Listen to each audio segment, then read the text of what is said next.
man. Jesus was a communist, bro. He's like, dude, feed the poor, help the sick.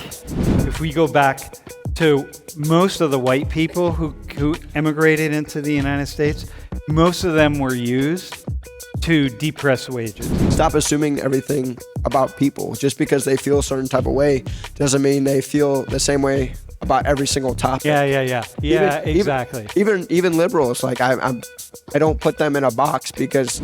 Okay, so anyone can answer this question, but I just wanted to know what you guys think about why there's so much a divide between the left and the right. I've always found the term Judeo-Christian values like really confusing. I mean, there's 3 major monotheistic religions out of the same tradition.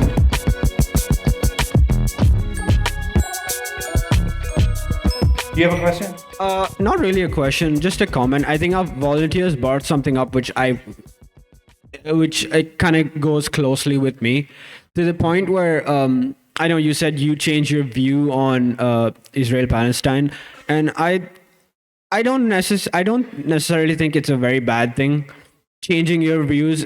I think everybody should have a strong sense of self, but I mean, I grew up in a very different scenario to, well, frankly, a lot of people. Even a lot of Indians, because my mother is South Indian and my dad is North Indian, so I was kind of sandwiched between 2 people who have very quite opposing beliefs. So I feel like because I was put into such different environments, I had to kind of just absorb different perspectives. And the more I grew up, well, I'm still growing up, but the more I grow up, the more information I collect. That's when I start to form my own beliefs.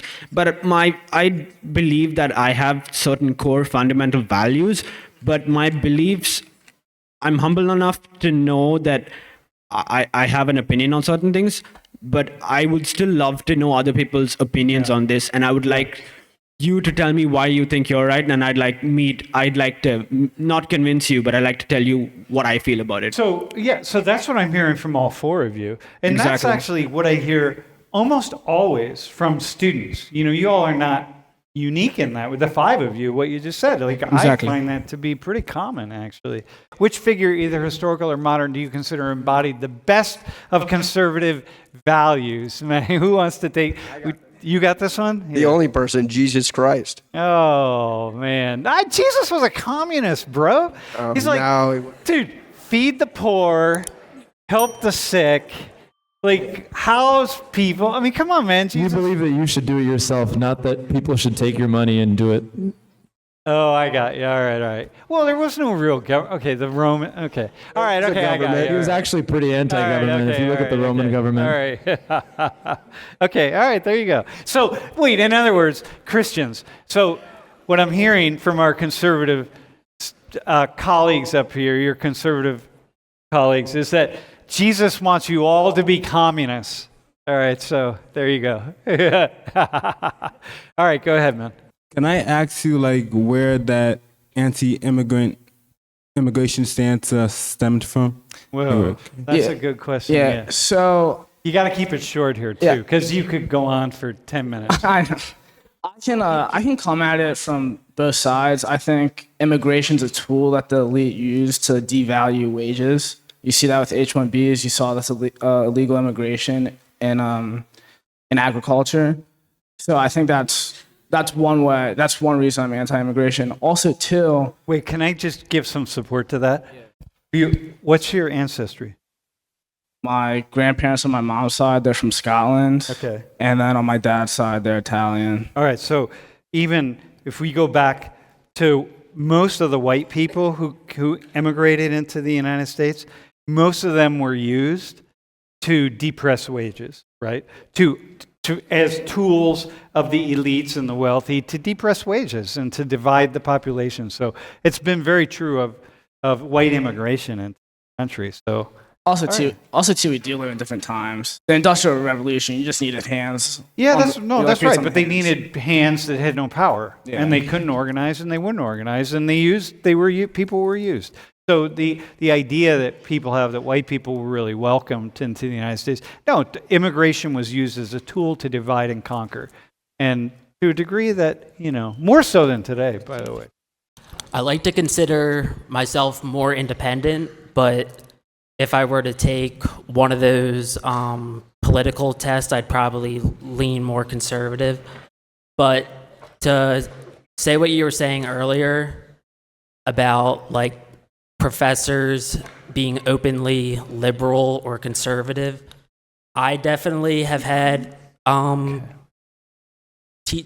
professors that were more liberal, and they use like what's considered like woke language and stuff like that. Stuff that I've heard in the media, saying that college is definitely like this super liberal place, which I don't, that hasn't been my experience, but I've definitely like thought twice using the language that the professor may use,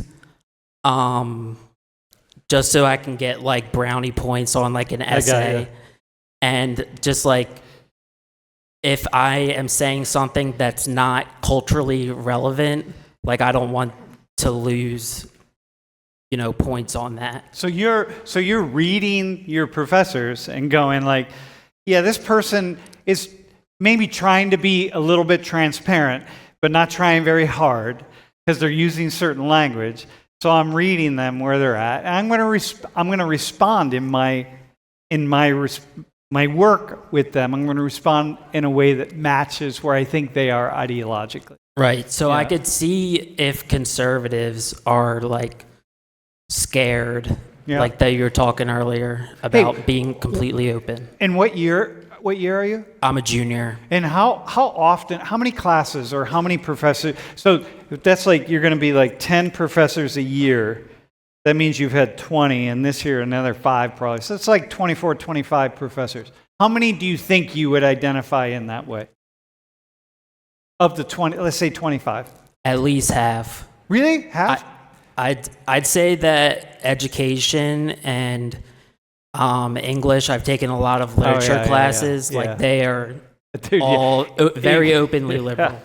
The English is definitely going to be the key. Yeah. Does that surprise you? The English professors or instructors are much more.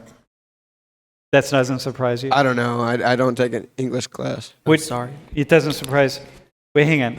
Here, doesn't surprise you? I feel like it's kind of just like a stereotype of like certain professors or certain majors like bullying a certain way. Yeah.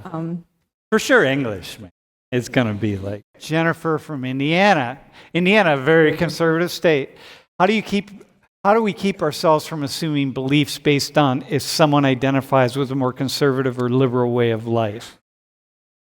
How often? Okay, I'm just going to shift the question, Jennifer, a little bit. How often does that?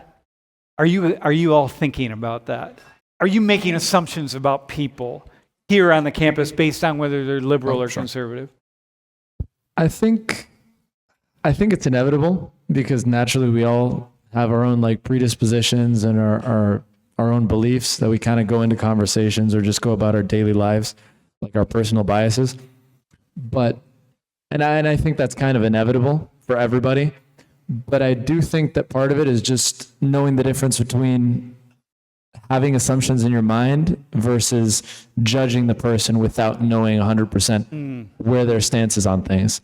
Because it's possible to see somebody and be like, I mean, just looking at it statistically, be like, okay, this person's more likely, if it's a white male, like, most likely going to lean more conservative than they do liberal. If it's somebody who tends to be a minority, even though the demographics on that are shifting a little bit. Totally.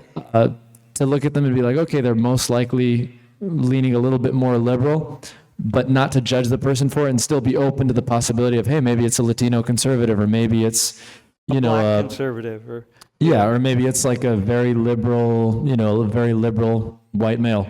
Yeah. Hey, can I ask you a question? Sure. Do you remember the first time in this class that you were listening to me and you put me in a box somewhere? Not really. I mean, I'm not easy to put in a box. Okay.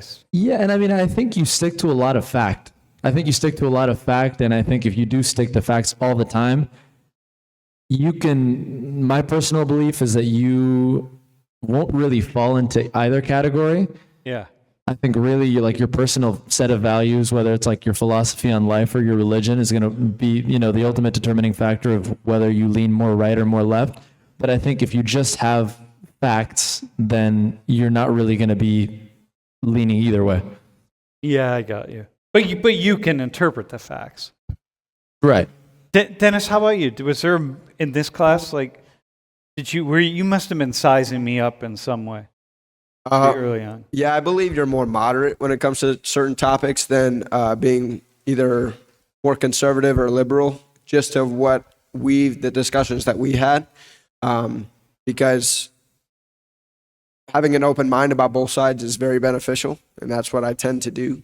Yeah. But I tend to see you as more of a moderate. Yeah. That's because I'm old, dude. When you get old, it's hard to not be you know what I mean? I mean, really, you just I'm going to die pretty soon. And, relative to all of you, right? Well, some of you are going to die soon. You may not even make it to the end of the semester, but I'm sorry to break the news to you, y'all, but that's just how it is. So you get a certain age, and it just becomes like I can't. It's just harder. It's just a lot easier to be thoughtful and moderate. I would say I would classify you as like a radical centrist. Yeah. Like, you know what I mean? Like, dude, you and I, we're both radicals. No, dude, I'm not a radical. Yeah, we got that. All right. For Jennifer's question from the stream, I think we need to stop assuming everything that we know. Like, just to stop assuming everything about people. Just because they feel a certain type of way doesn't mean they feel the same way about every single topic. Yeah, exactly. Even liberals, like I don't put them in a box because typically they agree with me on certain topics as well. Dude, totally, man. If we put people to look, first off, I don't even know what it means to be liberal or conservative, to be honest with you. Like I don't even know anymore. It's just so complicated. Everybody is complicated. And I have a question for I'm not sure if I got your name, but the girl. I was Jasmine. Jasmine. Sorry. Your hair was covering your. Sorry. But if you could touch on, as a Filipino descendant, or a child, are you an immigrant, if you don't mind me asking? Or no, are your parents immigrants? Wait, say that one more time. Are your parents immigrants? Oh, my dad is, yes. Your dad is. How do you feel about the kind of sometimes intense perspective that the Conservative Party has against immigrants? And like particularly like his comment. How did you feel when he said even legal immigrants? Well, that's like his opinion, and like that's not mine, so it's different in a way. Like I can see him and just be like, okay, that's his opinion. My dad immigrated here legally, and that's why I'm definitely like for legal immigration, and that's definitely why I'm against illegal immigration. But like hearing like conservatives say that anything bad about immigration, that people shouldn't immigrate here, like doesn't bother me because that's their belief. Okay, so anyone can answer this question, but I just wanted to know what you guys think about why there is so much a divide between the left and the right. Even in Trump's last presidency, we didn't see this much of a divide where there was so much violence and hatred, I guess I would say. And it's always been the left and the right fighting for the same thing, like the White House, the Senate, all of that. So why do you guys think in this time period there is a lot more, I guess I would say, radical views and a lot more division between the left and the right? So to answer the question about like the Senate and the House, that's just politics. They're going to try and fight for their side because they want their support from their voters. However, in terms of like us as individuals, I heavily believe like social media and the news is a big proprietor of the division. Mm-hmm. Because we will see on either side, whether that be Fox News, right-leaning, or MSNBC being more left-leaning, they will promote their topics a lot more frequently and try and demonize the other side. Yeah, to the people who they think are watching them. Correct. Yeah. I think that if there was less demonization of each other and more of a understanding of where they're coming through, I think that would be more beneficial. Yeah, I got you. So a number of you guys mentioned like having conservative religious values. I think it was Robert mentioned in particular like Judeo-Christian values. I've always found the term Judeo-Christian values like really confusing. I mean, there's three major monotheistic religions out of the same tradition, and you mentioned two of them but leave the third out. Like, I was wondering if any of you could give me more clarification by like what you mean by like conservative religious values, because like I agree with Sam when he said that like Jesus was basically a communist. Apparently wanted people to be communists, but he didn't like communism. Wait, Yeah. make it really. Oh, dang. Dude, you got Like 30 seconds. 20 seconds. All right. Basically, I would say that it's a little bit different. I know there's different facets to Islam, so I think the biggest difference maker for me is something like Sharia law. I'm assuming you're familiar because you're asking about Islam. That being said, I do think they align because both religions, Christianity and Judaism, try to keep a strong focus on the Torah, which is what they both have in common. That's, the Ten Commandments and basically the Old Testament. Both adhere to the Old Testament, so I think that's what they have in common. Whereas the Islam adheres to the Quran, which is a completely separate book.